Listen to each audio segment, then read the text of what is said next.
อบสื่อมวลชนที่ประเทศลาวกันไปในอาทิตย์ที่ผ่านมางานนี้หุ่มเงาลาวไทยหักมายอมมาแยมก็ได้ควงแขนนักแสดงร่วมเปิดตัวฮอบสื่อมวลชนที่ประเทศไทยในต้นอาทิตย์ที่ผ่านมาที่เอ็กพนาดซินิเพ็กรัศดาภายในงานก็มีผู้กำกับคนดังหนุ่มเจี๊ยบแปซิฟิกสาวนุ้ยสุภาพรสมวิจิตรหนุ่มตายอากาศสาวนุนีกุมพลภักดีสาววาวพิสาหนุ่มเอกปัทมะพร้อมด้วยนักแสดงคนอื่นๆของเรื่องที่เขาร่วมเปิดตัวและก็ต้อนรับจังอบอุ่นจากสื่อมวลชนทางประเทศไทยหุ่มเงาหักมายอมมาแยมเป็นหุ่มเงาโรแมนติกคอมเมดี้เรื่องราวความรักที่เต็มไปด้วยอุปสรรคของเท้าโจ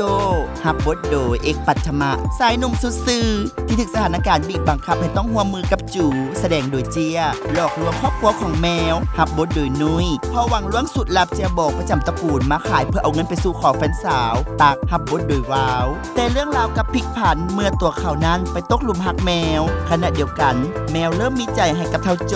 ก็ต้องผิดหวังเมื่อหัวสายหนุ่มที่เราหักและไว้ใจเข้ามาเพื่อเพียงหาผลประโยชน์เท่านั้นเท้าโจจะเห็นเดียวใดเพื่อความเสื่อใจและหัวใจของแมวให้กลับมาได้อีกครั้งเรื่องราววุ่นๆจะจบลงแบบใดทานสามารถติดตามชมกันได้แล้วในมื้อนี้ทุกคงหุ้มเงาทั่วประเทศและสำหรับตอนนี้เราก็มีภาพบรรยากาศการเปิดตัวที่ประเทศไทยมาฝากกันกับหุ้มเงาหักมายอมมาแยม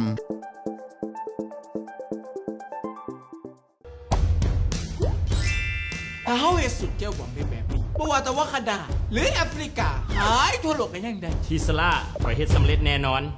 บาเบ้บาเบ้ ตกใจมึดไปให้เวลาเจ้าอีก30 มื้อคันเจ้าเฮ็ดสูตรเจ้าหวังแบบนี้บ่ได้หรือตัดเจ้าออกจากหุ้นส่วนแล้วข้าสิเอาบริษัทสตาร์ทคาจิไม่แทนเจ้า บ่มีปัญหาเลยครับไอ้ ในขณะตรงนั้นตัวกระลักจอบเบิงสูตรเจียวบอกไม่อายเลย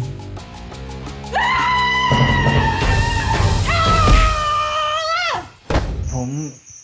เดินทางมาเที่ยวผู้เดียวครับ คดีโจรกรรม มึงหนีคดีมาเป็นบอ ผมไม่ได้หนีคดีมา แล้วมึงต้องการอย่างนี้ฮะ ผมอกหักจากผู้สาว หัวอกเดียวกันเลย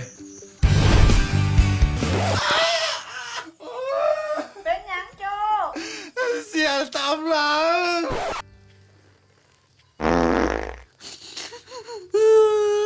พอเข้าไปได้บ่ลูก อย่าเฝ้าเข้ามา อย่าเสียใจไปเลยเข้มแข็งลูกเข้มแข็ง แมว เสื้อพอเลยลูก ไปขี่เถอะ